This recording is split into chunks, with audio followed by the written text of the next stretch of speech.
Hello, West Ham Network. Today we are going to be chatting about that Lucas Paqueta betting scandal, an Ipswich left back, and one of our defenders who's being reported to be the next to leave the club. Let's talk about it.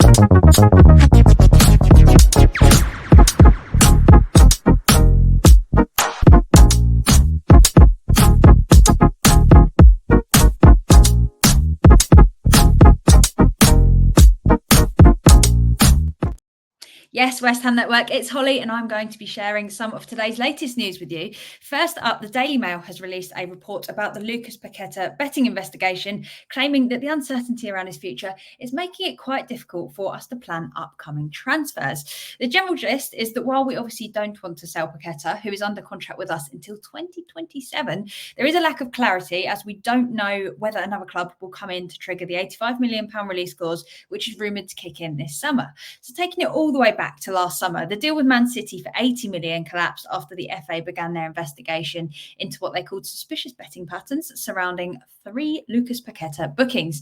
We know from previous investigations that it took Granit Xhaka 17 months for his investigation to conclude without any further action being taken, so there is hope. He was being looked into for bets placed on a single booking. Ivan Toney was banned for 8 months. As we know, he's recently returned and he was found of actually betting on fixtures, not related to things that he directly had the impact on. But what could this actually look like for Paqueta? Well, his would be for match fixing if he's found guilty, because it also wasn't one offence that was being looked into. So it's expected that if he were to be found guilty, we'd be looking at a very long ban and potentially even a lifetime ban. While this hasn't really happened in the Premier League for us to know exactly what the outcome of the investigation would be if he was found guilty, a better example of the type of punishment would be when Lincoln City's Bradley Wood had friends place bets on his bookings in games which he played in, and he was banned for 6 years. So you can obviously end up with massive bans if you're found guilty. But what does this actually mean for West Ham? Essentially, any club that goes on to try and sign Paqueta takes on the risk of any punishment if he ends up being found guilty by the FA. So it's likely that clubs may hold off until they have further information.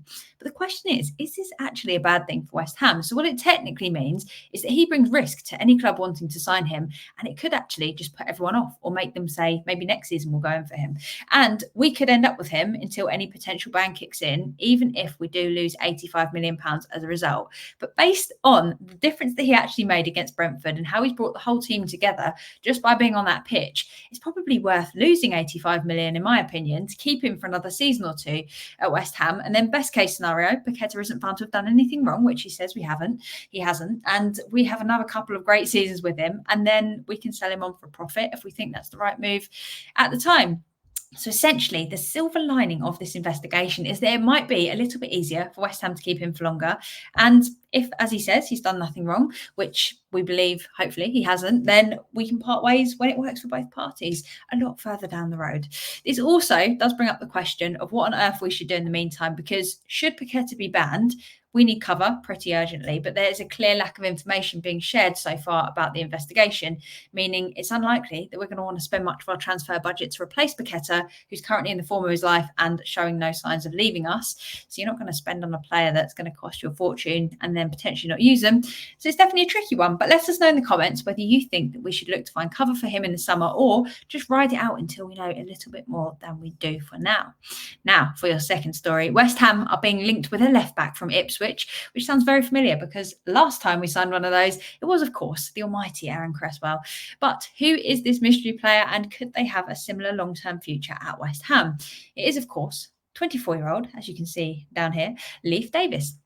A player that we were linked with in January. I'm sure many of you have heard of him, but he stayed at Portman Road, playing incredibly well. He has actually helped Ipswich on their journey to 3rd place in the Championship currently. He's also the Championship's top joint assist maker with an impressive total of 12 in 31 league games. And at 6 feet tall, he would fit very well into our back line. He's got a combination of technical ability, pace, power, all of which are things that we need someone to have in that position.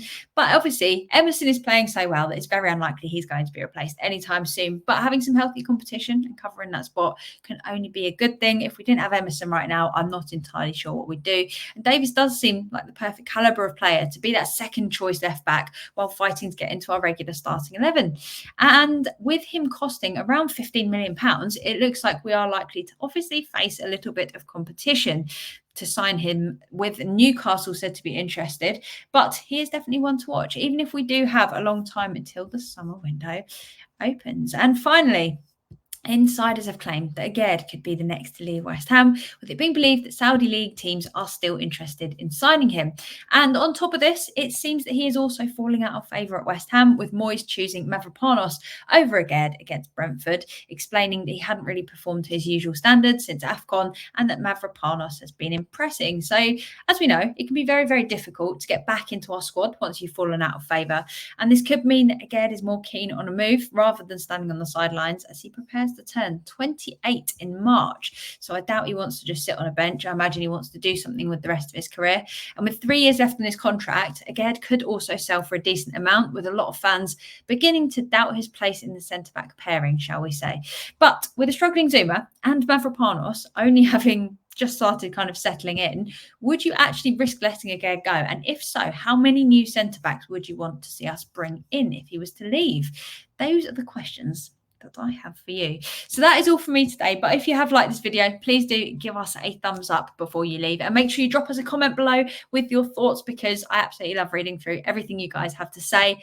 That is all from me for today. Have a brilliant day, whatever you're up to. I've been Holly, and until next time, come on you Irons.